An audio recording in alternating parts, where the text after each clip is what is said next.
আজ সাজের জন্মদিন। বাড়ির সবাই সাজের জন্য নতুন জামা কাপড় নিয়ে এসেছে।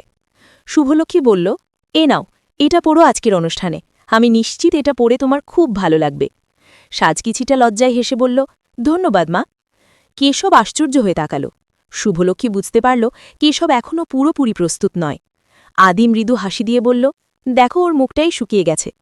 কেশব রেগে বলল, এখন বিয়ের কথা কেন আনা হলো? আমার ব্যবসায়ও মনোযোগ দিতে হবে। সেবন্তী হেসে বলল, হয়তো আলাপ পরিচয় শুরু করার জন্যই এটা ঠিক সময়।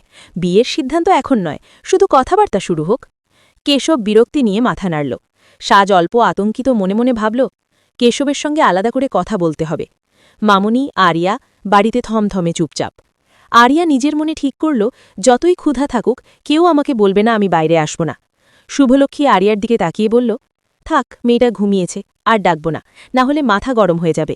সন্তানহারা মা হিসেবে শুধু একটু যত্ন নিতে চেয়েছি। আরিয়া বেডে শুয়ে শান্ত। সাত জন্মদিনের আনন্দে ঘর ভরে উঠল। সবাই মিউজিকের ছন্দে হাসি খুশিতে মিশল, আর কেশবও ধীরে ধীরে শান্ত হল।